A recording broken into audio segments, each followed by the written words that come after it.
Okay, in the studio, we're going to go a little bit down the rabbit hole, which is pretty usual for us, from science to religion to genealogy to everything, the universe, ghost spirits, aliens, UFOs even. So I'm going to ask, these guys haven't met, but I know this is going to fire off something, and I know this is going to be a 2-show conversation, because we're not going to be able to cover everything that I want to cover, let alone you, even though you are the author of this book, but I want to cover everything. So anyway, let's start about your book. Tell people who you are. My name is Justin Newland. Kizzy, so pleased to be on your show. Oh, it's brilliant for you to be here. You said you was listening last week. Naughty boy. Yeah. And you're screaming and crying. No, I'm not that bad, am I? You're not that bad. No, I'm a good girl. Anyway, I'll stop flattering my eyelashes at you.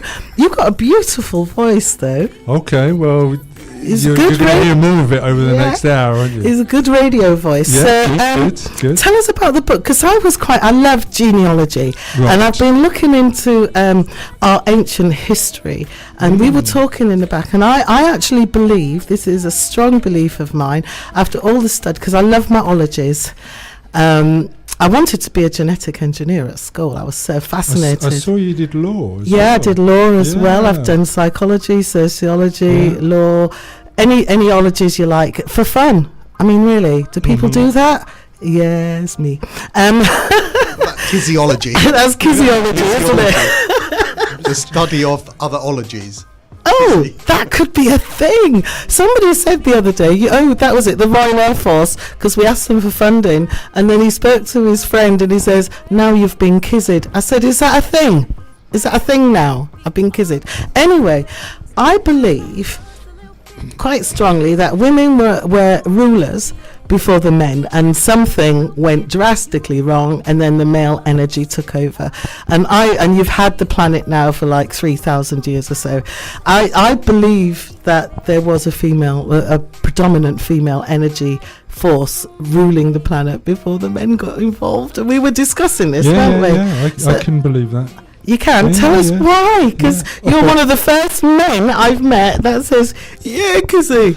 Well, I think there's a lot of things in ancient history that are still up for debate, that are very uncertain. And I think that's one of the things that drew me to write this novel, which is called The Genes of Isis. Isis not being anything to do with the terrorist group. That's a shame that we've put such a name to a terrorist group, isn't it? Really? It is. So let's forget about the terrorist group. We're looking at get that out of the way. So, one of the things, for example, that I cover in my novel is the idea that before the Jews were enslaved by the Egyptians, they worked in nook and cranny with them. They were associates, they were companions, they were working together. So even though the history that we know today, or we accept today, that the Jews were enslaved, what happened before that? Why do we stop at that point? So it's like you saying that there was a time when there was a matriarchy, when women not necessarily ruled the world, but their views were dominant or respected or associated more powerfully than the men's. Because we know of times up to ancient history when the men ruled the world. But what happened before that? Do we know? No, we don't. We can only feel that we know, because it is speculation, isn't it? But every cell in my body is saying that, because the way I see it as a woman, I'm so proud to be a woman, because I give birth to life, which makes me a goddess in my own right. And when I come to this conclusion because I see people praying to God, and especially men, God, you give life to me, you give this to me. Well, actually, no, your mother did. Your mother did. I'm sorry, but your mummy did. Because without your mother, you wouldn't even be here to praise the Almighty. So I just want men to realise that the person that they should be thanking for being on this planet is their parent. And then men will come along and say, well, we give the sperm. Yeah, but the woman still had to produce the child. It still had to come out of her. Men haven't learnt to do that yet, and you really don't want to, because you wouldn't like it, because it hurts. So I'm going to bash that baseball to my in-house pastor, because we talk about this stuff. I don't know what the ball is. What is it you're bowling at me? I don't know. You're asking me. Womanhood and manhood, darling. Yes, in the Bible. Come on. The people in the Bible don't like Lilith. For religious people don't seem to like Lilith or know of Lilith. Lilith was one of she came before Eve. And because Lilith did not want to lie with Eve, God said, you naughty girl. Because Adam went to God saying, God, Lilith won't lie with me. So God said, right, Lilith, you go out, you're disobedient, you're not listening, typical woman traits, apparently. And then he created Eve out of his rib so that she was more compliant to Adam. I find that really bizarre and strange to get into my head, that we women are not allowed to be separated from you. Have you got something to say? No, I still don't know what the question is. You're not listening, are you? You're miles away. I'm there, but I still don't know what the question. What right. do you want me to say? Yes, Kizzy, that's absolutely, or no, Kizzy. What do you want me to say? No, I want your opinion on it. Your opinion. Yes. My comment on my opinion would be, that's as Justin said. There's a lot of speculation. I don't think that is the real issue in the Book of Genesis. I don't think it's about sexualization as such. Okay, whether we talk about Lilith or the difference in the generations, genders rather, not generations. I think it's about, in essence, it's about saying multiplication. It is about saying how does the human race spread? How do we increase in number? What is our value as human beings? I think that's the bigger story underneath that. Typical male thinking. I'm surrounded by men. No, I think women. Where have all the girls gone? They've all left the building. Oh, Ursula's sat in the back, really quiet. Come up here, you. Oh, I bet there's more girls listening to me right now that wants to get involved in this conversation. Gender politics is a modern thing. Is it? And it's a good thing. Is it? Yeah, it is. Okay. All right, let's get back to you, my darling. Okay. Give me your sort of outward thinking on your book, because I am really truly fascinated, and there's so many questions that I could ask right now, and I don't know which one to pick out of my head, but it's incredible. What made you think of it? Because I told you I had my genes done, and I go back 50,000 years, so you can trace it back as science will allow right now. I mean, that's back into the caves, isn't it? It is. I mean, that's all they were. People didn't live in cities then. Well, maybe that's in the UK, on this island, in the UK, but in Egypt and other places, according to some documentaries, we did actually have elaborate cities, but our civilizations died and then this one grew. So I think it happens in cycles, to be honest. Well, I think there is a lot of uncertainty about pre-historical events. We don't really know how, what happened in those days. So I felt there was enough space for my imagination to really put together some of the threads that's spoken of in the Book of Genesis. Threads like the flood, threads like the fallen angels. I wanted to bring in an idea which I called the surge. We didn't talk about that. No, we didn't. The surge is the idea that the human race is not finished. The human race is an unfinished symphony. Oh, I like that. Where the saviours and angels, if you like, come along every now and again and activate different bits. Okay. So Jesus the Christ, Muhammad, the Buddha, all came along to activate different bits of the human race. Okay. What you're saying right then, I'm getting so excited right now. I did religious philosophy, and my philosophy teacher said the same thing. He says, if you more or less, he says, if you read all the books written by all the prophets, Yes. he says it amounts to one thing: Yes. love. Understanding love and bringing love to the people. And what he believed were they all the same incantation of the same person or the same energy, but going to different parts of the world, so he could relate to those people Yes. the way that they would accept him. That's what my philosophy Yeah, I teacher can said. see that. And I like that kind So of. that's the idea of the surge, if you like. That at different times there's been a pulse that comes from creation, in this case personified in a person. But in my novel I thought, well, let's have an angel or a group of angels. So the idea here is that the fallen angels spoken of in the Bible tried to bring the surge, which is like the latest update, the latest upgrade for the human race. Yeah, the fallen angels. Now, everybody talks that you don't look at the ceiling like that. Give me your hand, let me spank you. Oh, there we go. What was I saying earlier?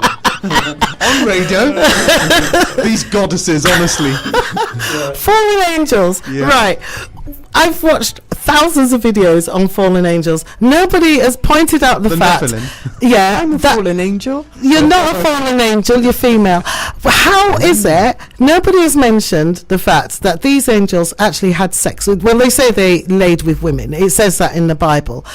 But recently I've been thinking, how does that actually work? Because these angels were giants, and then the women had giant babies, which became the Nephilim. So you had the Anunnaki, and the women produced the Nephilim. So how does all that work? Man, that just sounds totally painful. It sounds painful to me as totally well. painful. See, is that male-centric? Did they put that in there? I don't know. Well, or did the they story- magic the babies into the women? The story is about I'm asking a real envy. question. The story is about jealousy that humankind can reproduce, and that these angels are mainly male.